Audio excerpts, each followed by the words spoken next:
kas ir tas pusmūžs, ko visi runā, cik man bija kaut kur ap 40, tad tu sāc pārvērtēt tās vērtības. Ja no tiem 18 līdz pat 30 vai 35 man bija mērķis profesionāli jāpilnveidojās, jāpierāda sevi, jāparāda visai pasaulē. Jūs redzat, vienmēr būs tā kā tie nelieši un vienmēr būs tie, kas cīnās. Tas ir kaut kāds līdzsvars un tas nekur nepazudīs. Un es joprojām īsti nezināju, ko es gribu darīt, kā man tas sanāks. Bet tad kaut kā ļoti dabiski ienāca tas podkāsts. Un tad vienā brīdī es domāju, es tad citos ar pieeju sinā, lai kaut ko atrastu, kaut ko citu, ko darītu. Un ka rekura lieta, kas pati no sevis veidojās. Sveiki! Sveiki! Laidēl, tu domāji? Tas man jums ļoti interesanti. Paldies! Interesanti ir tāds interesants vārds. Vai atrast to vietu un iekārtoties ļoti oriģināli? Jā, īstenībā šī ir mana dzimtas māja. Un viens no maniem galvenajiem mērķiem ir viņu nevis izdot kādam, tur lai ballītēm un šnabīšu tā tālāk, bet dot viņai kaut kādu citu lietu, lai viņi turpina būt. Domāju, viens no maniem kāds maidīdiem ieturpināt. Iedot spēku un iedot lūdzu. Un jā, viņi droši vien arī simbolizē to tēmu, ar kuru mēs esam satikušās sarunā, kurus tā mazliet ievadīju, par to, kā veidot savu uzņēmējdarbību vai piepildīt savus sapņus tajā, kur ne tikai Rīgā vai ne tikai metropolē, bet arī ārpusē dzīvot pilnīgi citā vietā. Ko nozīmē un vai vispār iespējams mainīt karjeru? Labi, 30 gados jau var mainīt. Bet, piemēram, tavā gadījumā, tev nav 30, man arī nav 30, tāpēc atļaujies teikt, vai 40 plus. Ja? Tad 40 plus gadījumā vienkārši paņemt un nomainīt karjeru. Kā var līdz tādam lēmumam nonākt un kāpēc? Pirmkārt, man ir 46. Es arī nekautrējos no tās, un visu kaut kur to arī izstāstījusi un apstāstījusi. Un tad arī tas, ko es arī pat pie sevis vienmēr smējos, ka man ir ielgusi pusmūža krīze. Ja? Un tā pusmūža krīze man ir novedusi pie tā, ka es daru kaut ko citu, nekā es biju ieradusi kopš 9. klases, kad es sapratu, ka es būšu žurnālisti un mērķiecīgi arī vienmēr identificēju sevi ar žurnālisti. Bet pirms kaut kādiem 3 gadiem, vai jau varbūt 4, sanāk, es sapratu, ka es vairs nejūtos īsti labi, es nejūtos apmierināti. Un tad bija ļoti daudz faktoru kopā, ko tad es sevišķi tādu atskatoties uz apakaļ, es tad ļoti labi saprotu. Viens bija tīri fiziskais attālums, jo es jau gadus 7 dzīvoju Igaunijā, un es joprojām turpināju strādāt tā kā priekš Baltikas un uz Latviju, bet tie autobusi, karie braucieni vienmēr ļoti nogurtināja, paņem daudz fizisku spēku. Man reāli pietrūka komunikācijas ar kolēģiem ikdienā. Es nesaku, ka es gribētu iet katru dienu uz darbu, bet piemēram reizi nedēļā vai 2 reizes man pietrūka tāds kolektīva apdomāšanās, vai kaut vai īsas čatiņi vai sarunas pie kafijas automāta, piemēram, man pietrūka. Un tad es domāju, ka arī bija vēl kaut kas, ka tas ir tas pusmūžs, ko visi runā, cik man bija kaut kur ap 40, tad tu sāc pārvērtēt tās vērtības. Ja no tiem 18 līdz pat 30 vai 35 man bija mērķis profesionāli jāpilnveidojās, jāpierāda sevi, jāparāda visai pasaulē, tad tie 40 laikam ir tas laiks, ko es dzirdu no visiem apkārt arī tajā savā žurnālistu vidē, ka tu sāc pārvērtēt, vai kas ir tas, ar ko es tā kā, man ir atlikuši, cik gadi atlikuši, sevišķi tie spēcīgie labie gadi, un kā es viņus gribu pavadīt, vai tiešām visu laiku strādājot, neredzot dienas gaismu, neredzot bērnus, un kas būs tas, ar ko es patiesībā lepošos dzīves beigās. Vai man vienmēr tāds atskaits puisis, ka tad esmu uz tās nāves gultas, un ko es pats sev saku, kas bija tas foršais manā dzīvē. Un tad es sapratu, ka tās nāves gultas neipīšos lepni, kas uztaisīja rakstu par Andru Šķēru un Aināšu Šlesaru, ja? Bet visāk par to, ka es būtu gribējis vairāk laiks kopā ar saviem bērniem, ar saviem draugiem un tuvajiem cilvēkiem. Un tad es sāku pārvērtēt visas šīs lietas, un tad sākās tas man meklējuma ceļš, kā pie kaut kā tāda nonākt potenciāli. Cik interesanti. Tu, kad tu šo sākumu galvā notiek, tev nebūtu ko pārdomāt, ko tu esi sevis atstājusi. Jo tas darbs, un manuprāt, tas, ko tu esi radījusi, tās ir milzīgas lietas, ko vajag cilvēki domā vairāk par kritisko domāšanu, ko tādu. Cilvēks skatās vairāk, kas notiek politiskajās aizkulisēs, un tieši tāpēc, ka es kā žurnālistika, viņi ir spēcīga lieta, un tu noteikti zini, ka tu esi darījis ļoti daudz, un tik un tā, cer to visu, tad tā iekšējā sajūta nav tāda, ka es aiz sevis atstāju kaut ko. Nē, tāds ir, ka tiešām es neesmu vērtēju.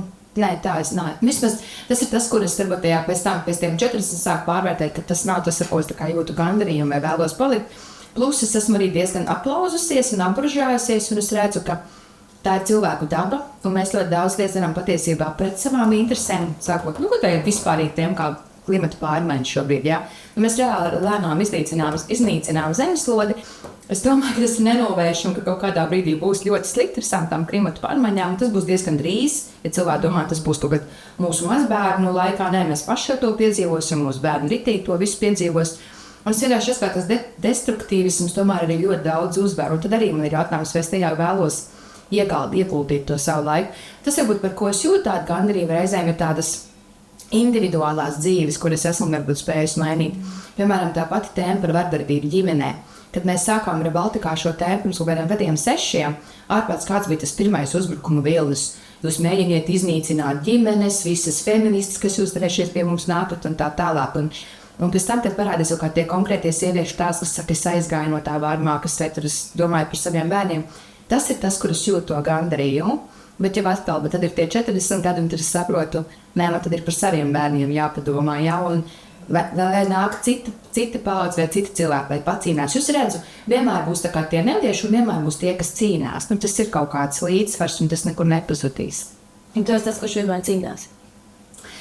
Jā, līdz šim tā vienmēr ir bijis, un es vienmēr gaidu, ka man viss saka, nu, pagāja pienāks vecums, tad tas mazināsies. Tas mani nav ķērs, bet tas paliek mazāk. Jā, es kaut kā varbūt arī apzināti tā kā norobežojos, jo es nespēju paklusēt, kad es redzu, manuprāt, netaisnību, kas notiek.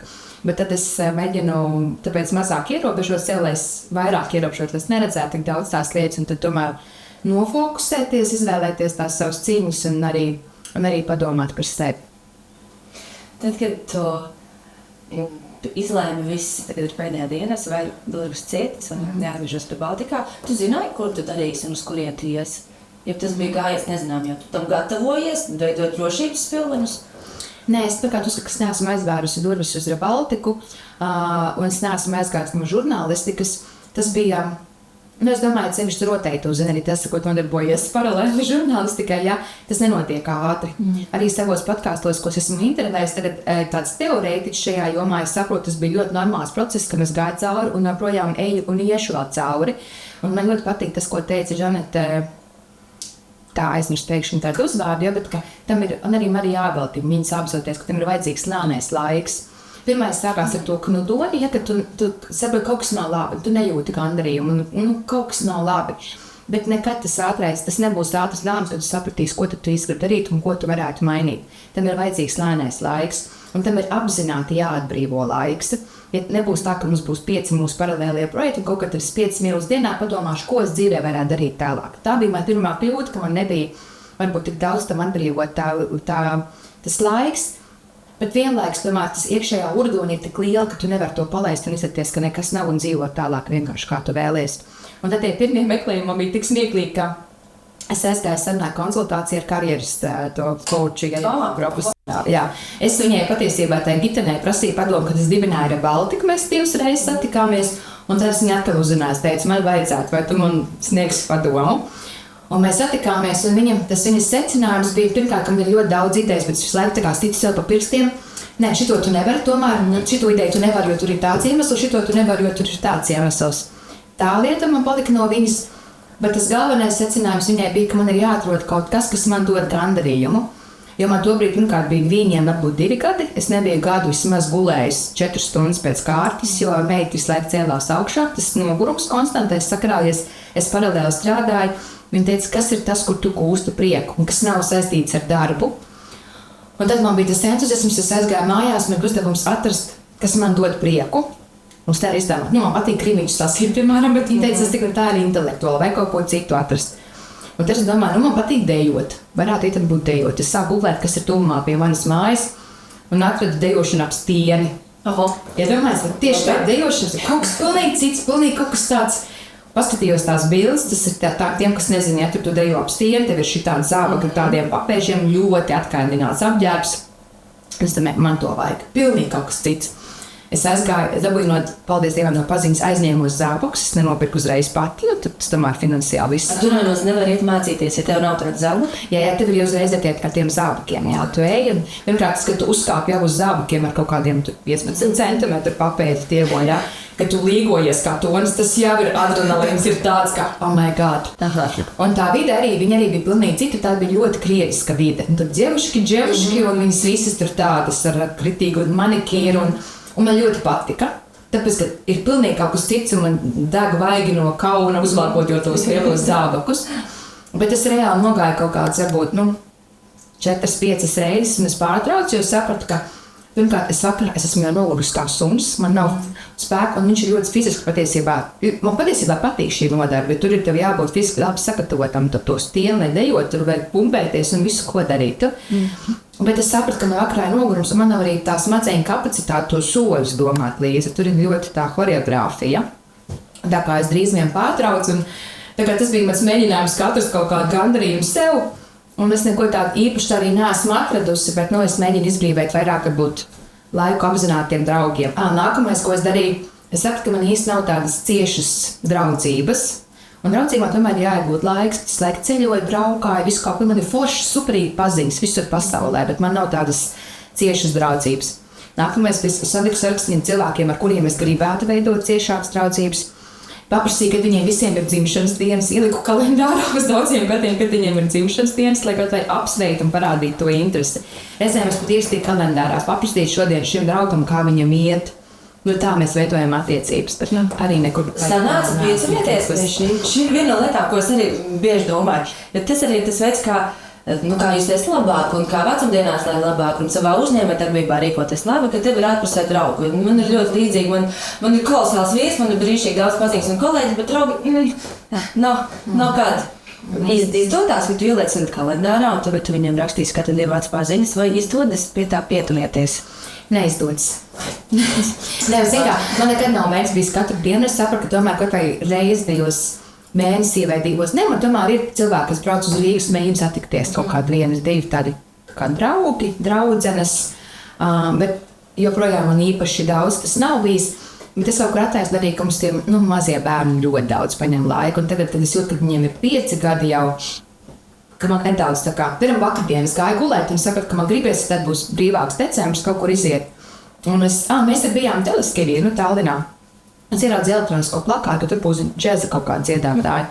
Es nofotografējos, gāju mājās, vakarā atcerējos, googlēju, un es vienkārši iegāju un nopirku biļeti, ka mēs ar vīru iesim, pajautājām kaimiņiem, kur tā tuvi draugi, viņi teica, ka viņi diemžēl netiek, bet mēs iesim, un es pat domāju, esmu ievērojis H&M tādu ļoti seksīgu, spīdīgu kleitu. Pilnīgi ne mans. Es domāju, bet speciāli nopērtā kleitu. Papēšu, varbūt. Bet tie meklējumi tādi, kā tu meklē, lai to mēģināt saprast, bet ir no tā profesionālā, toreiz pie tās pašas karjeras kočas, ko es sapratu, ka man bija tā ideja, ka es arī gribēju vairāk ienākums papildus. Un es izdomāju, ka es varētu varbūt piedāvāt kritiskās domāšanas lekciju uzņēmumiem. Kas ir tas, ko es varētu varbūt papildus mācīt? Un toreiz to es arī uzsāku. Un tad būs kaut kā 2 gadi, un es ļoti daudz to esmu attīstījusi. Un esot tajā, es sapratu, ka man ļoti patīk. Ka man patīk tas savs kaut kas mans, kur es varu darīt, kā es vēlos, aucināt to profesionalitāti. Jo Rebaltikā ir foršs kolektīvs un kolēģi, bet es tomēr ir jārēķinās ar citiem cilvēkiem. Un tur ir vadītāji, es neesmu Rebaltikas vadītāja, nebiju. Un tas savs man ļoti, ļoti patika. Bet tas pēdējais laikam bija, kad mēs tikko ar vīru aizbraucām pagājušo gadu nodzīvojām Amerikā, jo viņš dabūja mācību stipendiju, un man bija daudz vairāk šī brīvā laika. Tā lēnā laika, lai vēl vairāk apdomātu. Un es joprojām īsti nezināju, ko es gribu darīt, kā man tas sanāks. Bet tad kaut kā ļoti dabiski ienāca tas podkāsts. Un tad vienā brīdī es domāju, es tad citos ar pieeju, lai kaut ko atrastu, kaut ko citu, ko darītu. Un ka rekura lieta, kas pati no sevis veidojās. Un tas vienkārši izlēmu, es vienkārši jaušos un iešu tajā plūdumā. Un tā es esmu nonākusi līdz vienai grāmatai, un man ir ideja citai grāmatai. Kā man tā vienkārši nejauši sanāca, ka tu sāci podkāstu vadīt? Tas nav nejauši. Es domāju, tur bija ļoti daudz visu manu pārmaiņu iekšējo moku rezultāts. Tas, kas bija veiksmīgi, kas saka, ka man pašai šī tēma ļoti interesē, jo es pēkšņi sapratu, ka mans ķermenis mainās un nesapratu, kāpēc, kas tas ir. Es sāku vienkārši izpētīt un te noderēja tās manas zināšanas. Ja tas ir vēl būtisks, es domāju, kad mēs mainām to karjeru vai kaut kādas jaunas lietas, tā lielākā kļūda varbūt ir meklēt pilnīgi kaut ko jaunu. Es domāju, ka viņš ir jābūvē uz tām zināšanām, kas mums ir. Un tas ir tas mūsu pluss. Esmu bijusi žurnālists kopš 9. klases, tiešām apzināti no Rojanas televīzijas. Es zināju, ka esmu kaut kāds 30 gadus esmu to darījusi. Un nevajag ar tās zināšanas pamest, tikai jautājums ir, kā viņas ielikt citā rāmī. Un man šis process joprojām turpinās, jo nav tā, ka tā ir medusmaize. Es patiesībā strādāju vēl vairāk nekā es strādāju pirms tam. Jo es patīju visas mazās lietas, es mācos, man ģimene iesaistās, mēs pakojām visi, arī mazie bērni pakoja tās grāmatas, kad mēs izsūtījām tie, kas bija iepriekš pārdošanā pārdevuši. Un paralēli visai ir stress, jo es nezinu, man nav tāda cietā alga mēnešu beigās. Es nezinu, vai man būs šomēnes lekcijas, vai man nebūs lekcijas, un es dabūšu vai nedabūšu. Un tas arī to fonu spriedz visu laiku, tā kā man abrīna un cieņa uzņēmējiem, varbūt no malas mēs kā žurnālisti reizēm tur skaitām viņiem gadu apgrozījumus un peļņas, bet ko tas reāli nozīmē, tas ikdienas darbs visu laiku tajā būt iekšā, domāt par sevi, rūpēties par padotājiem, ja tev ir atbildība par citiem cilvēkiem. Es ļoti cienu un novērtēju to, kas to dara. Jā, šī ir viena no lietām, kas arī ir vislielākā bažu, kādēļ cilvēki nenoturas maina karjeru. Es ar tajās pašās kurpēs esmu bijusi no cietās algas pārējus uzņēmē darbību un arī uz solo konsultēšanu. Jā, ja tu nestrādā, naudīgi nedāk, un nav tā, ka tu vari aiziet atpūtā atvaļinājumā mierīgi. Nekas man tur atvaļinājumā nav dienāks, un pēc tam nākamais man ir garantēts. Tas viss ir kopīgi saistīts. Kā tu sevi rodi mieru vai veidot to drošības sajūtu? Jo šim vajag patiešām vismaz kādu gadu, pusotru, kamēr es pierodu, ka tā ir norma, ka tagad manas finanses nāk šādas. Un ja es vēlos nomainīt savu ofisu darbu vai garantētu algu pret savu sapni, kas man patīk, jā, kas varbūt ir būvēts arī tajā, ko es māku, taču par neregulāru naudu, kā būvēt sevi to mieru vai tos drošības pilvenus, lai es pie tā varētu pierast. Man nav nekā gudro padomu, es tiešām nezinu. Tas, ko es saku, man šis nebija pēkšņs lēmums, nebija atbrauc uz Ameriku, un es domāju, ka es pēkšņi kaut ko mainīšu. Es jau lēnām gāju. Es apmēram zināju, kā strādāt tās lekcijas, piemēram. Es zināju, kā viņas popularizēt, protams, LinkedIn izmantoju. Es zināju, kas strādā, varbūt kas nestrādā. Man jau bija kaut kādas iestrādes, tā kā tas, ko arī es dzirdu, ko arī reizēm esmu dzirdējis mācībās, ka nevajag krasi nomainīt visus. Es pametu savu pamatālas darbu un aiziet pilnīgi uz neko, tad sākšu domāt, ko es darīšu. Un, kad tu tomēr tu paturi to savu pamatdarbu, kamēr tu izveic kaut kādas tās jaunās iestrādes, tas tā kā arī ir drošāk. Es domāju, ka noteikti ir jābūt tam drošības pilvenam. Man tas tā kā nedaudz citādāk bija, jo es jau paralēli tomēr turpināju arī kaut ko darīt ar Baltikai, un nebija, ka man galīgi nav ienākumu. Otrkārt, mums bija šī stipendija Amerikā, mums nebija, ka mums ir jāņem no kaut kādiem uzkrājumiem visu laiku. Tā kā kaut kāda nauda visu laiku bija, un man bija tā iespēja mēģināt. Tagad man bija tas, ka es saliku kaut kādu apmēram to budžeta plānu, cik man būtu grāmatu jānopelna, lai es varētu to laiku, ko šobrīd nesaņem algu, kas pēc tam tā kā viņu dabūšu. Un tas vienmēr saliktu, un tad mēs arī aprēķinājām, ka tas reāli varētu būt, ka tur būtu jābūt tiem ienākumiem. Un šobrīd, ja tā grāmata tiek pārdot, viss tā kā ir labi, es esmu šobrīd par nullēm izkāvis un nedaudz beigā. Tad ir tāda mierīga sajūta. Bet tas nemieris atkal par nākotni, kā tagad to nākotni veidot. Zin kā, man visu laiku ir tā baila un tomēr tā baža. Varbūt tomēr jāatrod tas pilnā laika darbs, kur ir laba alga, varbūt man sirds tur nebūs, bet kaut vai mēs varētu tik ilgi atmaksāt lielo bankas kredītu. Ja mums ir tiešām tik merkantīls mērķis nomaksāt lielo bankas kredītu, kas mums ir par dzīvokli. Bet zin kā, cik es visu laiku kaut kur mēģinu vai rast tos darba piedāvājumus, man visu laiku aizverās durvis. Es pat gribētu, varbūt tiešām atnāc kārdinājums piedāvājums ar labu naudas, vai pat aizietu pret iekšējām sajūtām, ar domu, ka varbūt pāris gadiem. Bet man nesanāk. Es mēģināju pieteikties, man ir ierobežota tas, kas dzīvoja Tallinā.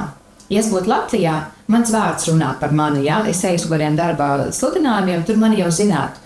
Tallinā es nevaru iet, jo es nemāku igauņu valodu tā uz vietējiem darbiem. Man būtu jāies kaut kādu starptautisko vidi. Tur žurnālistus nevienam nevajag. Tev žurnālistam jābūt te savai valodai, kurā tu strādā. Es ar kādām komunikāciju darbiem mēģinātu. Un es esmu jau mēģinājis ar ChatGPT pievilkt savu to CV, ka es esmu baigais komunikators. Bet viņi jau redz cauri man vienmēr visur atsaka. Un plus, ko es vēl saprotu, man ir 46 gadi. Pirmkārt, tas cilvēks darba devējs, viņš ir augsts CV, kur ir bijušais žurnālists, kurš tagad izliekās par komunikatoru, un kura sieviete, kurai 46 gadi. Tas neizskatās labi CV, tas nav iedrošinoši varbūt pēc pusmūža darba karjeras maiņām. Tas ir kaut kas, ko tu jūti, ka vecums arī ietekmē? Es domāju, ka tas ietekmē, jo tie darbi, starptautiskie darbi, kurus mēģināju pieteikties, protams, ka šim arī zināšanas un tās lietas, kas arī nedzīvoja tāpēc, bet es mēģināju uz vienu darbu Somijā un uz 2 darbiem Briselē es pieteicos. Es domāju, ka ir vecums, tas tā mana iepriekšējā profesionālā pieredze. Jā, es domāju, ka tas ietekmē. Tad, kad ir šis atteikums, tomēr neizdodas aizvarēt durvis, iekšā ir prieciņš, paldies Dievam, ka tā, vai vilšanās? Nē, nu man tad ir, neko, tad viss, tad man jāmēģina savs. Tad ir vienkārši jādara savs, jo nav tā kā citā iespēja. Es nezinu, var jābūt, ka tāds dziļais, ok, varbūt labi, ka nesanāca, bet vienkārši nav izvēles iespējas, jā. Tev vienkārši jāiet un jādara savs, un tāpēc, laikam, tas ir tas foršākais, ka tu vari darīt to savu, bet, tas, ko es saku, nekas ar to nebeidzās. Tas joprojām ir un paliek tas process, un tas ir tas stress, un varbūt, ka pēc 5 gadiem es ļoti gribēšu būt tajā algotajā darbā, kur es zinu, ka man mēneša beigās būs tā konkrētā samaksa. Par to, ko tagad dari, tu teici, lai līdz tam tev bija vajadzīgs lēnās laiks, ko veiksmīgāk vai neveiksmīgāk izdevās pilnīgi tikt panākt. Un pirms tam tevi urdīja tas, ka tu vairāk, samādāk, ja tu vairs sevi sastāt kaut ko citu, tu vairāk laika bērniem, ar savu ģimeni. Un tagad tu esi kaut kā māka, šķiet, ka rada to prieku, taču tur nav arī visas tās ilūzijas, kad ir vairāk laiks ar bērniem un ģimeni, ja vien neskaidra grāmatu pakošana ar viņiem. Kā ir tajā vietā būt? Ir sajūta, ka šitās varētu būt tikai man tagad ir jāsaprot, kā viņi izmenedžēt, vai joprojām ir iekšā tas, kas urdīja arī tos gadus atpakaļ, kad tu sāki meklēt savu nākamo lietu? Nē, es vienmēr esmu bijusi, manuprāt, meklētāja. Es tieši domāju, man kolēģis Sanita Rebaltakā teica, viņa ienīst mani, kad es nāku un saku, man ir ideja. Jo man ir visu laiku idejas. Man pašai sevi ir jāapsauc. Nē, bet, protams, tagad man nākamā ir tas plāns, ko es pat pie sevis domāju. Es gribētu radīt tādu produktu, kur man nav pašai visu laiku jādara, kura vai es algoju cilvēkus, un viņi dara, un ir šī tā kā pasīvie ienākumi, jo šobrīd ir radīta grāmata, bet es pati arī sakot arī ar pakošanu. Tā kā es redzu, kur varbūt potenciāli ir kaut kāda saturs, ko cilvēki pirktu. Un tad es šobrīd domāju, vai es radīju kaut ko tādu, kur es varu radīt, un viņi pēc tam kā produkts viņš aiziet, un viņi, piemēram, pērk, vai man būs šie pasīvi ienākumi ar domu, tomēr, ka man ir vismaz sestdienas, svētdienas brīvas, jo es šobrīd tiešām strādāju visu laiku. Bet tajā pašā laikā, ja man prasīt, vai es gribu būt atpakaļ tajā, kur es biju pirms pilnu laiku Rebaltas darbā, nē. Es vienkārši zinu, ka es to nevarētu. Bet es negribu pamest žurnālistiku, un es joprojām domāju veidus. Jo es jau turpinu tas, ko es daru jau pēc idejas, ir žurnālistika. Es jau izmantoju visas tās pašas metodas, es intervēju cilvēkus. Tas varbūt ir cits žanrs, un plus es uzskatu, ka tas, ko es daru, tā ir žurnālistikas nākotne. Varbūt reizēm es jūtu tādu nedaudz pavīpsnāšanu no nopietno žurnālistu puses. Bet es domāju, mīļie draugi, pēc gadiem, 2, 3 jums būs jābūt tieši turpatās, tāpēc, ka mēs redzam, kā mainās informācijas patēriņš. Mēs redzam, labi, Latvija ir novecojuša sabiedrība, daudz joprojām patērēs televizoru, bet ir jaunā paudze, kur nepatērēs televizoru. Un viņi šobrīd ļoti liela daļa iegūst informāciju tikai sociālajos medijos. Tā kā es uzskatu, ka es esmu pats žurnālists, tikai esmu žurnāls Ieva online vidē, kā es šobrīd uzskatu, ka tas ir jaunais veids, kā ir jātransformējās un jāmainās žurnālistika. Jā, par šo domu runā arī pasaulē. Visur ir tikko ar Reuterām izdots pētījums par influenceriem, kas tiek uz saturu. Es arī tikko biju Malaizijā pirms nedēļas, kur bija pasaules pētniecisko žurnālistu konference. Tas ir pasākums, kur reizi 2 gados visi sabrauc kopā, tam 2000 žurnālisti. Es redzu, ko es runāju, ka es gaidu, ka šādā konferencē būs panāks žurnālisti kā influenceri. Un tam influenceri ir tāda negatīva pieskaņa, bet mums ir maz tirgus Latvijā, bet pasaulē lielās valstīs visur runā par content creators, par satura radītājiem. Es domāju, līdz šo raidījumu, cik daudz skatīsies online platformā un cik daudz reāli televizorā. Tāpēc es neuzskatu, ka esmu aizgājis prom no žurnālistikas un ļoti krasi kaut ko mainījusi. Es pareizi sapratu, ka grāmata ir pašizdota. Jā. Kāpēc tāds lēmums?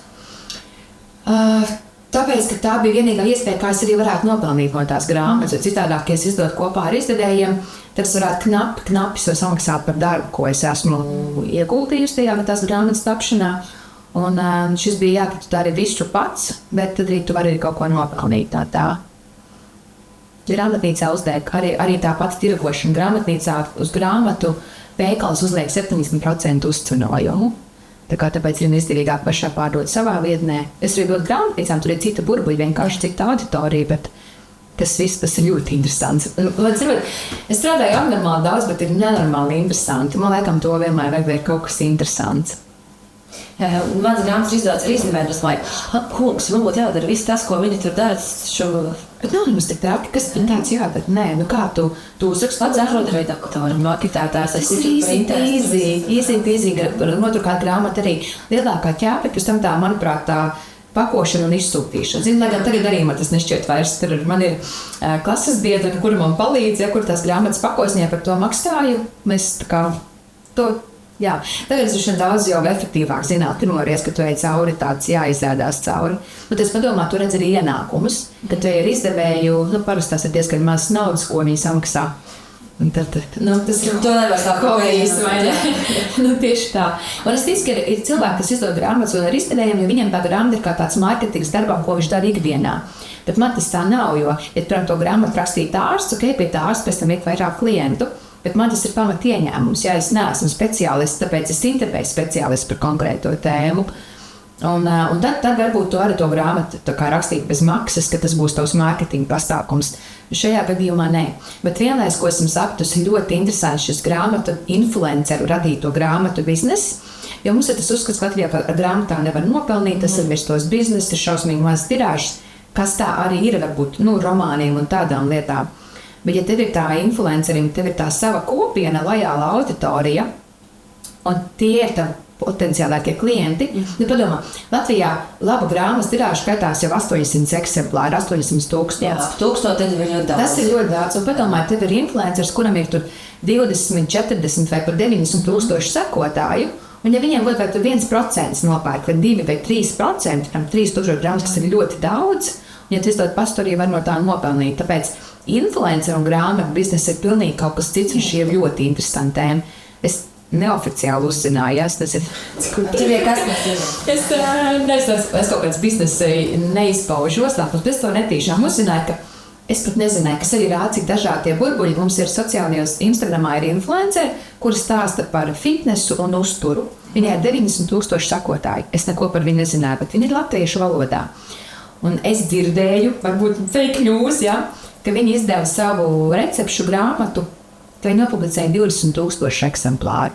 Tas ir apjoms. Tāpēc es saku, tas influencer, tā viņa kopiena un tās grāmatas, man nav tāds apjoms, kas arī pat nepretendēja, bet jā, tas ir kaut kas cits. Tāpēc es domāju, ka tu ieiet tajā konkrētajā vienalga, kāds izlēma kaut ko mainīt savā dzīvē, bet tu esi eksperts tajā savā jomā, ja tu ej un pēti un vēl kaut ko, tad jau arī tās idejas dzīves procesā. Bet tas jautājums ir, kā nepārdegt. Un tomēr atrast, ka tu nedari visu viens pats. Tas ir tas risks, jā. Esi bijusi pie iztekšanas slēdšņa? Es nezinu, es domāju, ka man nav bijusi tā kā diagnoze izdegšana, bet es tādu pat domāju, visi šie pēdējie mēneši, pat vienā brīdī cēlos 2 naktī, jums jāizdrukā bija tās uzlieves. Un es to arī, ko es nezināju, tad mums bija nopērtos 1000 grāmatas priekšpārdošanā. Un tad beidzot dabūjām to printeru un drukāsim ārā, jo drīz tās grāmatas vedīs. Un es sapratām, ka tas process ir tik lēns, ka man vajag nedēļu, lai izdrukātu, dienā, lai izdrukātu ārā tikai tās uzliemes. Un man bija tāda trauksme, es pamodos, es drukāju līdz 11, aizgāju gulēt, pamodos 2 un gāju vēl padrukāt līdz 4, un tad gāju gulēt tālāk. Un rezultātā es redzu, ka man ļoti izkrita mati. Es jūtu, ka man atkal dabūt koncentrēties, varbūt tā ir pārguruma pazīme. Bet tā kā es tās grāmatās regulāri vingroju, es domāju, tas man nobalansē, kas reāli audzē tos muskuļus. Es domāju par kustībām, par ēšanu, tas man neļauj to izdegšanu tādu sasniegt, bet tāpēc es gribētu pāris nedēļas nedaudz mierīgāk atkutināt sevi. Ko būs otrā? Šī par perimenopauzi, menopauzi kasti. Jāsāc. Man arī ir priekšpārdošanā nopirku. Man tikai prieks. Es arī naktī redzēju tos sieviešu vārdus, arī zināmas sabiedrībā, nezinās, bet tāda personīga sajūta, ka tu reāli redzēji. Mans vīrs sakā, viņam bija tāds mazais mazokisms, viņš izfiltrēja pēc sieviešu vārdiem, tur visas Kristīnas, izdrukāja visas Kristīnas. Es esmu iepazinis ļoti daudz latviešu sieviešu vārdus, jā. Es vēl nezinu, vai es gribu teikt to nākamās grāmatas ideju, jo tas kā nav noslēpums, bet es vēl, man jāsliek plānā. Jā, man ir jāsliek koncepts, man nav vēl bijis līdz galam, bet es ticu. Es nezinu, pats virziens vai kaut kur man ir 2 grāmatu idejas. Viena, kuras zina, kas būtu sieviešu tēma, ko pirks, kur būtu tiešām droši. Otra, kas ir svarīga un vajadzīga, bet es nezinu, vai viņi tik daudz pirks. Un tā kā tomēr tuvojās vēlēšanu gads, un es zinu, ka būs ļoti daudz populismu, tas ir par kritisko domāšanu saistīts. Es laikam domāju, redzitēju tas, kas nespēja sevi izravēt to, ka man rūp, kas notiek sabiedrībā.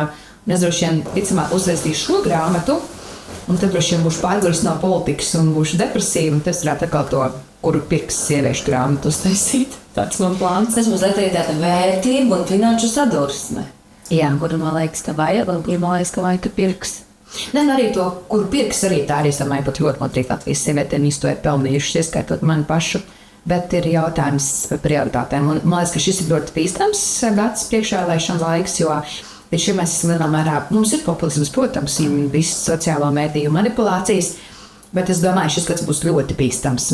Tas, ko es jau redzu, ka mums ir, jo mums beidzot, un tas ir slikti šajā gadījumā, jā, arī liela daļa politiķi ir sapratuši, kā manipulēt ar sociālajiem mēdījiem. Līdz šim tādos zīdaiņu autīs un bija pāris partijas, kas to ļoti labi darīja, bet tagad tas ir apjausts.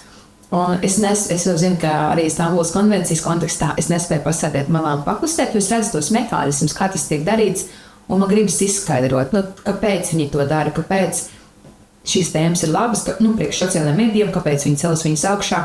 Man gribas pateikt, ka tiem populistiem nerūp ne tie genderi, ne tur vardarbības, nekas, viņi vienkārši zina, ka šīs ir emocionāls tēmas, kuras labi aizies sociālajos medijos. Man gribas tos mehānismus izskaidrot, un ar to būtu saistīta tā grāmata. Apmēram tā vērtīga grāmata. Bet tur tā lieta, ka mēs jau zinām, ka vērtības nenozīmē, ka viņi pirks. Mēs jau ir daudz lietas, kas tev būtu jāzina. Un tur arī ir jautājums arī to pašu, kā tu to pasniegt vienkārši. Kā tu pastāsti to stāstu. Viss ir par to saucamo storytelling, kā tu pastāstīsi stāstu. Jā, tur arī būs reizes prakses jautājums. Man patīk, ka es šodien arī kādā podkāstā šo dzirdēju, tēze par to, ka ja mēs visi pielietotu zināšanas, kuras mums ir, mēs būtu miljardieri ar sešpakām. Jo es jau it kā saprotu no teorijas, vai ne? Kā šis strādā, kā tas strādā, kur veselība, kur ir kliniskā domāšana. Un tad ir prakse, stress, emocijas, viss manas prāta darbība līdz nestrādā. Man gribējās tev pajautāt vienu jautājumu, jo tu esi viens no tiem cilvēkiem, kurus zinu, kas es zināšu, ka ir daudz dažādus komentārus savā virzienā sadienas sociālajā vidē. Es tagad to pagriezīšu uz citu pusi. Viena no lietām, kāpēc cilvēki neuzsāk vai nemēģina jaunu lietu, jaunu biznesu vai savu sapni aizsākt, vai aiziet prom no darba, uzsākt vēl citu darbu, ir nevis bailes no neizdošanās, bet bailes no izdošanās. Jo, ja man izdosies, tad tas automātiski nozīmē, ka var nākt kaut kas klāt, no kā man ir bail. Publiski uzstāties vai saņemt plašāku atgriezenisko saiti par to, ko es daru, kādam patiks, kādam nepatiks, kāds vērtēs, kāds nevērtēs. Iespējams, ka tev ir kāda recepte vai soļi, kas palīdz tikt ar šo te galā. Ka es ļoti gribu šo te darīt, un es zinu, ka tas nozīmē, ka man būs vairāk uzmanības uz mani, man būs vairāk jārunā, un man būs vairāk komentāri. Kā man joprojām mīlēt to, ko es daru, un turpināt darīt to, ko es daru, par spīti tam, ka šis varētu notikt. Ja šim mazināt bailes. Man ir visu laiku man tikko jānovad lekcija augstu līmeņu vadītājiem, jo man tas mērķis ir attīstīt to man kritiskās domāšanas lekciju tādā augstākā līmenī, lai sev lielāku honorāru prasīt. Saka, domāju, no tās efektivitātes mentošanas, kas izveido sev kā ekspertu, padara interesantāku. Un man tikko bija tāda lekcija, kas bija jau pusgadu iepriekš sarunāta. Man bija kā normāli bail. Man bija ļoti bail. Es arī biju stīvi tajā lekcijā, arī vismaz sākumā, jo katrs ir liela vadība, viss ir sanākuši, jā, un tur kā es tagad kaut ko runāšu. Es arī pirms tam, kad domāju, ka man aug tā panika, ka tā lekcija tuvojās. Es vienkārši aizlieku sev domāt. Vienkārši aizver acis un lec tajā bezdibinī, jā. Tā kā tas ir, nav man nekāda gudrā padoma. Man tiešām ir reāli vēl. Es, protams, maksimāli sagatavojos, lai noņemtu no tās bailes. Es uztaisu lekciju tādēļ, man pašai ir interesanti un kaivs, bet baila man joprojām ir. Un tad es domāju, kas ir ļaunākais, kas var notikt? Kas būs sliktākais? Labi. Nesanāks, būs slikts novērtējums. Nedabūšu varbūt tik drīz nākamo, jo šī konkrētā tur iestāde vai firma, kas tur to lekciju organizē, man to vairs nepiedāvās. Būs šausmīgs kauns, bet arī tas, ka vēl neizstāšanās, ka man būs baigi kauns. Tā kā tas, bet ir arī tas otrs, kas tāds fundamentālās, ko es vienmēr esmu izmantojis, ka es guļu uz tās nāves gultas, un ko es nožēlošu vairāk. Ka es nepamēģināju, ka es pamēģināju un man nesanāca, vai ka es nepamēģināju, un visu laiku domāju, kā būtu bijis, ja būtu bijis. Es nepamēģināju palikt tajā pašā vidē, visu laiku rūkšu, visu laiku būšu neapmierinātu. Kā man kādreiz psiholoģi pirms 100 gadiem teica, kad es domāju, vai šķirties, jā. Es teicu, kas būs, ja es neizšķiršos? Viņa teica, kā, tu būsi rasta un depresīva. Tas zinu, ka psiholoģi tā drīkst. Jā, viņa nedrīkst teikt, bet man bija īpaši attiecības. Būs rasta un depresīva. Un tas ir domāju, labi. Es nepamēģināšu, es dzīvošu te visu laiku, es grauzīšu, es būšu neapmierināts, kliekšu uz bērniem, es būšu neapmierināts ar vīru, vainošu visu pasauli, rakstīšu niknus komentārus Facebookā. vai es pamēģināšu, izgāzīšos, bet es būšu pamēģinājis. Man vienmēr tas, ko es nožēlošu vairāk, ka es nepamēģināju, vai kas pamēģināja nesāc, bet būtu sanācis. Un parasti jau pamatā sanāk. Varbūt arī pat nesanāk tā, kā ir. Es joprojām tagad, es biju šo lekciju, man pirmo reizi sēdēju lekcijā profesionāls novērtētājs. Es saņēmu ēpastu šitādu, ko man vajadzētu uzlabot. Man bija ļoti sūtīgi. Es atvainojos tajā dienā, ja? Nē, viņi teica, ka viss bija ļoti labi, bet rekur, tu varētu uzlabot šīs lietas ļoti sāpīgi, ja? Bet tas ir process. Nu, redz, es ceru, ka pēc gadiem 5 es būšu tur ļoti labi atalgota lektora un cenšu atcerēties, lūk, šajā brīdī man tas ļoti palīdzēja, bet patīkami nav kaut ko tādu saņemt. Cik tas tev prasa? Es zinu šo sajūtu, absolūts perfekcionisms arī, ka es saņemu, varbūt tā, ka ir visa 10 un viens ir 8. Jā, vai es to vienu skatos no tiem 50 man liekas, tad briesmīgi. Cik tev tas prasa, vai ko tev tas prasa? Tu saņemšu atgriezienisko saiti, visu, kas būtu jāuzlabo.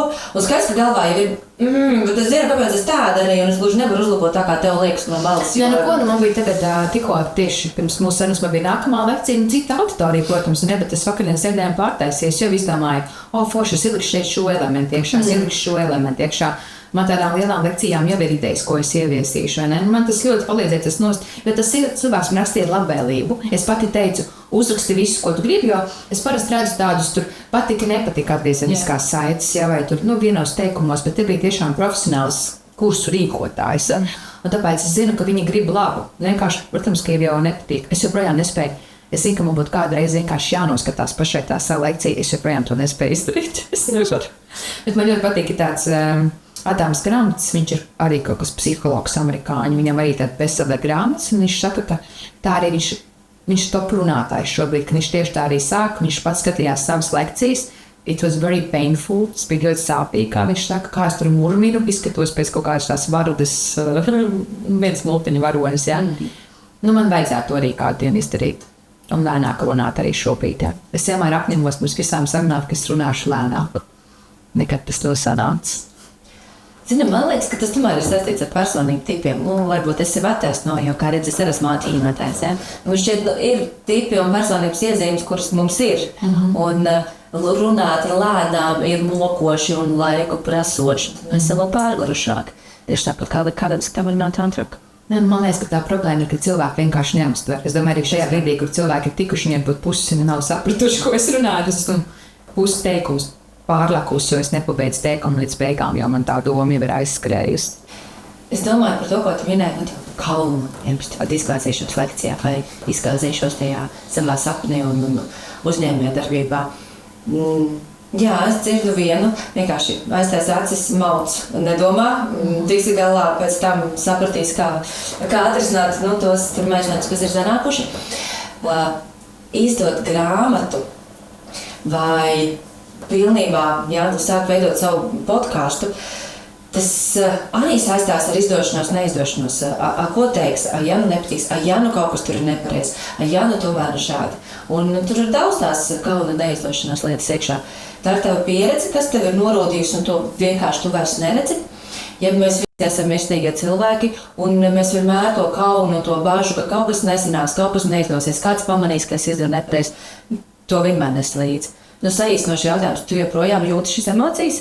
Ja tava pieredze jau, vai mēs varam tikt līdz līmenim, kad mēs vairs nejūtām bažas, bailes un kaunas? Es visu laiku baidos. Nē, es domāju, ka tas arī vienmēr nāks līdzi. Es domāju, ka man visu laiku ir bail.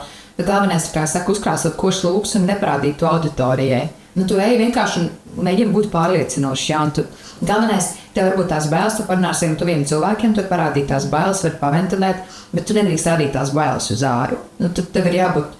Tas ir kā teātris, tu ej un tu nospēlē to būciņu. Ja tu saņemies un ko izdari, man tas skaties, kas būs tas nākamais, uz ko iet tālāk. Man vienmēr tas tā ir bijis, ka tev ir vienkārši jāizdara. Kā tu ieguldi savā profesionālajā izaugsmē? Ko tu mācīs, vai tu dari, un tu lasi? Kāda ir tava profesionālajā izaugsmē? Vēl viena lieta, ko es iedomājos ar tādu lēmumus pieņemšanas, kas ir būt arī, ko es pat arī par sevi sapratu, vienmēr likās, ka esmu tāda uzņēmīga, es vienmēr raiti pieņemu lēmumus un tā tālāk. Un tad, kad es sāku veidot šīs savas lietas, arī to pašu grāmatu lēmumu pieņemšanu, es sapratu, ka es ļoti baigos pieņemt lēmumus. Arī par to pašprām aiziešanu no Rebaltikas, es tik ilgstoši par to domāju, tiešām gadus 2 vismaz es iekšā par to sevi vādījos. Un tad bija viena tā konkrētā nakts, kad Nu, tad es sapratu, ka jāpieņem lēmums, un es atkal nevarēju pagulēt, visu nakti, es domāju, pamodīšos, arī parunāšu vēl ar vīru, un tad uzrakstīšu kolēģiem. Un es sapratu, kāpēc es gribu atkal runāt ar vīru, viņš jau 2 gadus to klausījies, vai kā. Nu, ne, tas ir mans lēmums, man ir jāpieņem lēmums. Tad es sāku veidot šos grāmatus, arī tur lēmumus, kuru redaktoru ņemt, kurā vietā drukāt, kādu cenu uzlikt. Un man ir ļoti labi draudzene, kas man profesionāli, tas ir ļoti svarīgi, ka ir viens tāds profesionālais atbalsts. Nu, man ir draudzene, mēs neesam tā kā privātas sirds draudzes, bet tieši tāds profesionāls. Mēs vienu otru visu laiku tā kā bukņījam, uzturam vienu otru. Un tas, manuprāt, man tas ļoti, ļoti palīdz. Un nav, ka mēs katru dienu čatiņā sarakstamies vai vēl kaut ko. Un tad arī man bija, man ir jāparunā ar Aiju, ko viņi man teiks par šo, ko viņi domā par šo. Tad nē, tev nevajag Aiju, tev ir jāpieņem lēmums vienkārši. Ir lielie lēmumi, kurus joprojām prasu, tā kā padoma drīzāk tagad. Bet tas, ko es iemācījos, ka man ir vienkārši pašai jāpieņem lēmumu, un es sapratu, cik es esmu nedroši lēmumu pieņemšanā un arī paušanā. Jo es pat domāju, ka esmu ļoti droši vienmēr, un es visu varu izdarīt un saprast. Tas man bija tāds atziņas. Par to sevis pilnveidošanu. Man ir tas labums, ka man ļoti patīk tas, ko es daru, un es visu laiku, protams, sakoju līdzi, pasūtu newsletters, tur attiecīgi par savu dezinformācijas, informācijas manipulācijas tēmu. Bet tagad ir 2 tēmas, kuras neesmu mācējusi atrast laiku, un kuras gribu apzinātāk. Es domāju, ka ļoti jāsako līdz mākslīgā intelekta attīstībai, jo tie rīki tiešām būs tie, kas noteikti stāv konkurētspēju tirgū. Es neticu, ka mākslīgais intelekts mums aizstās, vismaz arī šobrīd no tā, ko es redzu, bet mums ir jāzina, kā ar viņiem apieties, kāda rīka ir pieejama, jo tas ļoti uzlabo produktivitāti. Tas, ko man vienmēr izsaka, tu uzrakstīji grāmatu tik īsā laikā. Es uzrakstīju grāmatu, es sāku rakstīt jūnijā un pabeidzu augusta beigās. Es uzrakstīju, ka iznāk 3 mēnešu laikā grāmatu. Bet, ja tā paskatās, tā jau nebija, jo es jau biju izpējas sākus veikt gadu iepriekš, es jau biju saintervējis eksperts, es jau pārzināju tēmas, nesāku no nulles. Bet arī pašā rakstīšanas procesā es izmantoju tos mākslīgā intelekta rīkus gan sarunu atšifrēšanā, gan struktūrēšanā, gan faktu pārbaudē, arī rakstīšanā, protams. Tas ir, mums ir jāzina, kas notiek, lai būtu tajā, jebkurā jomā, kurā tu strādā, tev ir jāzina, kā mākslīgā intelekta rīki darbojas tajā konkrētajā, tavā nozarē. Un tad uzreiz jau būs daudz konkurētspējīgāks. Tā kā es tam ļoti sakoju līdzi. Šodien tieši braucot uz mūsu sarunas klasījos, ka tas izšķirošais punkts mākslīgām intelektām būs nākamais gads, 26. Un, kad šo klausās, viņš šīs gads, 2026. Un tas notikšot vienā naktī. Ka mums laikās viņš vēl tik daudz nevar dabūt un hopā vienā naktī.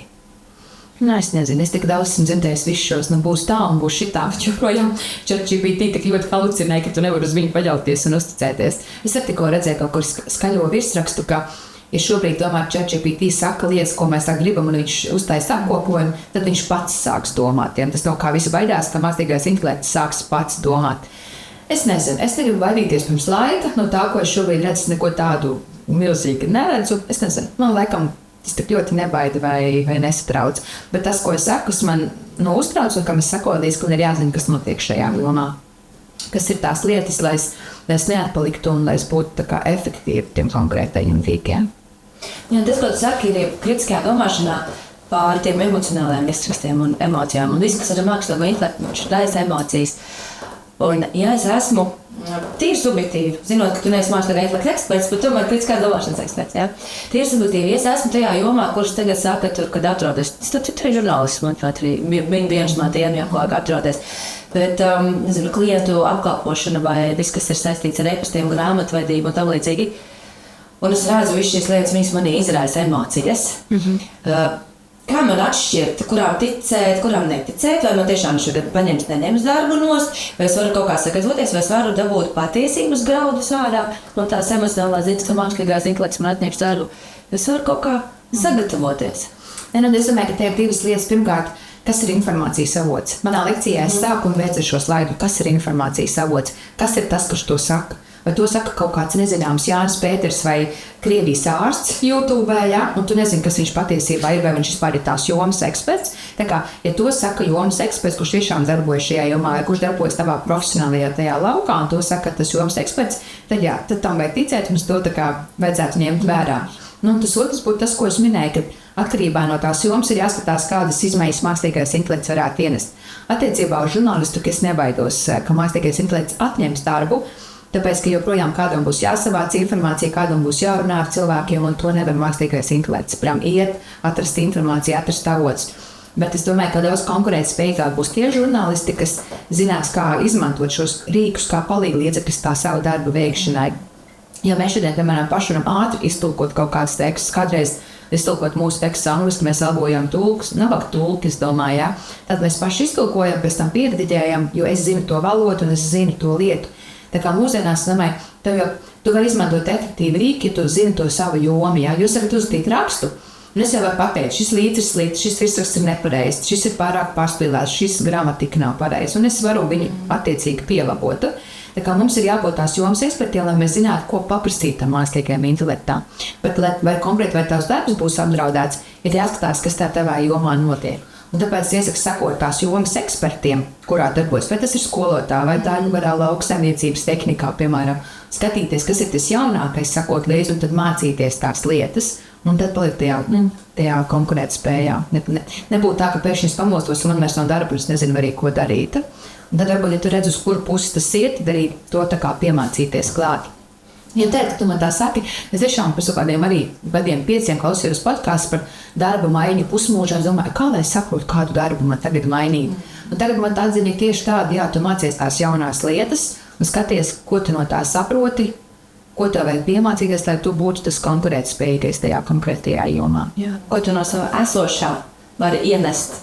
Jā, bet tas ir tas, ko es minēju, tā man kļūda arī, ko es sākumā minēju, ka man ir jāiet pilnīgi uz kaut ko citu, kas ar kaut ko pilnīgi citu darīšu. Nē, mums ir tās zināšanas, un tas ir tas mūsu unikums, un tas tā ir tā mūsu bagāža, ko esam visu mūžu kapājuši, tās mūsu prasmes. Jā. Es māku runāt ar cilvēkiem, es māku apkopot informāciju. Un tad ir jautājums, kurā jomā mēs to varam pielietot, tās savas prasmes. Es domāju, ka tas gan būs grūti pusmūžā pēkšņi kaut ko citu, pēkšņi kļūt par mediķi, ja, un iet mācīties medicīnu. Dejot pēc tieņa izcili. Tas ir tās, kur tas prasa laiku, tu vari, bet izemē to tu varēsi pelnīt naudu, ja. Lai tu gribēsi ar tā pelnīt naudu. Jā, tā kā es domāju, skaties tās savas prasmes, un tad kurā jaunā jomā tu vari tās prasmes izmantot. Jā, ļoti piekrīt šai domai. Tā sajūta ir tehniski, ka tev būs jāsāk viss no nulles, bet mēs nesākam viss no nulles. Mums ir mūsu pieredze, mums ir mūsu kontakti, mums ir cilvēki, mums apkārt. Un vēl tas arī, ko man teica Ilza Mēdnerī, kas arī viņa intervijā podkāstā. Es teicu, tas, ko es redzu, arī dzirdu apkārt, ka sievietes, kas tā kā nomaina darbus, ka tiešām viņas lodz arī vairs nevar arī tās pašas perimenopauses simptomu dēļ, tev smadzenes nav tik efektīvas kaut kādos brīžos, vai tev ir tā smadzeņu migla, un tu neatceries. Sievietes aiziet uz mazāk apmaksātiem darbiem. Tas, ko es redzu, ka arī tajā vidē apkārt, ka tu aizēji uz mazāku algu, mazāk stresa, bet arī uz mazāku algu. Un man patīk tas, ko Ilza teica, ka jā, bet tas tā varētu būt pēc sākumā, ka pētījumi rāda, ka tomēr 9 mēnešu laikā sievietes atgūstos ar ienākumu, vienalga, kurš maina darbu, atgūst ienākumu līmeni un par to dabū augstāk. Jo mēs varbūt uz to brīdi aizījām, nezinu, kādam par palīgu, vai par brīvprātīgo, vai par asistentu, kur tā nauda ir mazāk. Bet tāpēc, ka mums ir šīs zināšanas, tās prasmes konkrētajā jomā, mēs jau daudz ātrāk varam izcelties uzreiz. Mēs varam iemācīties daudz ātrāk tās konkrētās lietas. Un es domāju, ka tas ir jāsākumā veikt tas risks, ka teiksi kaut ko mazāku, bet tomēr ar domu, ka ilgtermiņā tu kompensēsi. Un tas ir tas, ko es skatos, vai cik ilgi es esmu tajā zemākajā ienākuma, mazākā ienākuma līmenī nekā pirms tam, un tomēr kurā brīdī gājiet uz augšu. Es nevaru neprasīt. Atšķiras Latvijā un Igaunijā pašnodarbinātā vai savas uzņēmējdarbības atbalsts, attieksme, nodokļu schēma ļoti krasi, vai ne? Varbūt, ka tev ir te, es nezinu, vai tu Latvijā vai Igaunijā. Es nevaru tā vispārināt, jo man tikai tiks tā mans pašas pieredze, bet man ir uzņēmums reģistrēts Igaunijā. Man bija ļoti viegli viņu noreģistrēt, jau pirms 7 gadiem.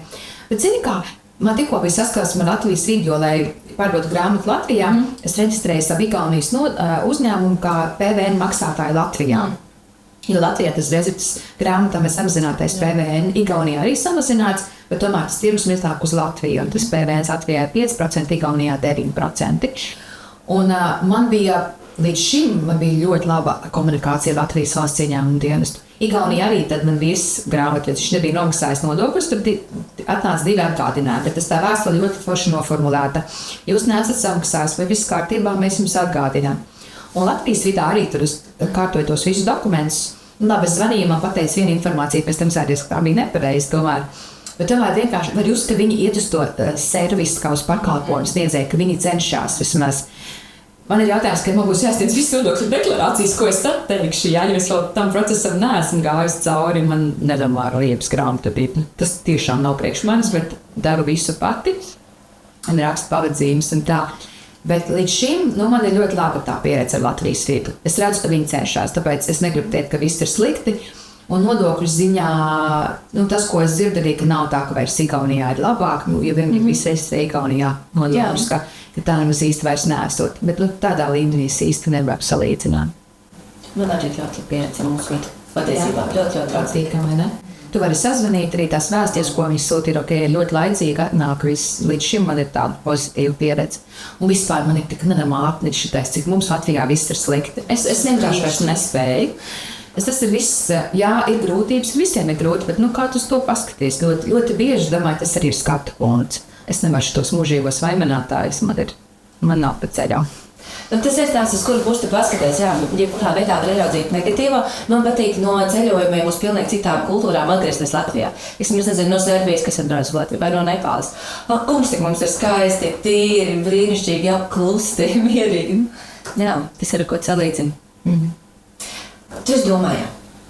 Un domāju, tā ir vieta, kur var atnākt uz nedēļu, jau 7 dienas, pavadīt pilnīgi viens, lai domātu par sev aktuālām lietām, tēmām, atrast uz viņām atbildes, risinājumus, zīmēt schēmas, kuras vēlos virzīties tālāk par sev aktuāliem profesionālās dzīves jautājumiem. Tajā skaitā, es tur nomainu profesijas uz 45, nezinu, uz kuriem es tā tur mainīju. Ja tu šobrīd būtu no visas civilizācijas ielikt domājā uz 7 dienām, lai padomātu par to, par ko nekad nav laika padomāt. Par ko tu domātu? Es sēdu prātā vienkārši. Ja man kāds ielika kaut kur tā. Tā vieta. Man būtu nenormāli garlaicīgi, man būtu nenormāli liela trauksme. Jo es nespētu tādu. Mans klusums uzdīt vienkārši trauksmi. Man tiešām patīk drīzāk, kad es ikdienas bursmā, tad, piemēram, es braušu 4 stundas uz Tallinu, ja? Un es ticamāk, varbūt paklausīšos vienu podkāstu, bet pārļaušu vienkārši domām klīst. Jo es pat reizēm tā uzlieku podkāstu, bet man domas vienkārši iet. Man pietiek, laikam, tie brīži, kas aizēja izskriet vai vēl kaut kā, bet tam vajag to lēno laiku un to vajag apzināti. Bet es laikam īsti neticu, ka tu vari 7 dienās atnākt un tagad izdomās, kā tu mainīs dzīvi. Es domāju, ka tas ir process, un es domāju, ka šis process prasa gadus. Tas nenozīmē, ka 2 gadus nekas nenotiek, bet tas ir par solītīm. Es tagad saprotu, ka es pamēģināšu šo, es ieraugu kursus, tad iziešu caur šiem kursiem, ejot caur šiem kursiem, uz kādu cilvēku satieku. Ka tu tā kā lēniņām ej, vajag to lēno laiku, vajag to kluso laiku. Bet es biju savulaik arī aizbrauc uz Lūžņu, ja? Visi brauc uz Lūžņu pie mācītāja Rubeņa. Es nevaru, man tas liekas tā kaut kā mākslīgi, un ka tas tagad ir nols, un man tagad ir jādomā. Es laikam tad būtu tas, ka tur nedēļas nogalēs aizbrauc uz mežu un es aizēju, un tad pāris stundas varbūt dienā aizēju vai nu skriet vai kaut ko tādu var atrast to laiku. Vajag to laiku apzināt to, bet 7 dienas vien pati es saiktu prātā. Tas nebūtu man. Tev idejas rodas darot procesā, esot savā paštatā laikā. Jā, bet tas, ko es jūtu, kas tiešām ir pēdējā laikā, man ļoti vajag to klusumu, man vajag mēžies kādreiz tādu, lauku dabu, vai vienkārši būt dabā, tas, ko arī saka. Un kādreiz likās ar veco ļaužu teiciens, jāiet dabā mežā pastaigāties, tas ir garlaicīgi mežā. Man vajag mērķi vienmēr kaut kur iet ar mērķi, kaut ko ieraudzīt. Un tad es to vien vairāk novērtēju, ka man vajag to dabu, bez tādas stresa, kuras var būt ar bērnu, tādu lēnu laiku. Es tiešām novērtēju to vārdu lēnu laiku, bet es laikam netas tādiem, es tagad apzināti nolikšu savu laiku un tad 3 dienas par to domāšu. Paldies! Paldies par sarunu, paldies par tā laiku! Paldies arī jums! Paldies!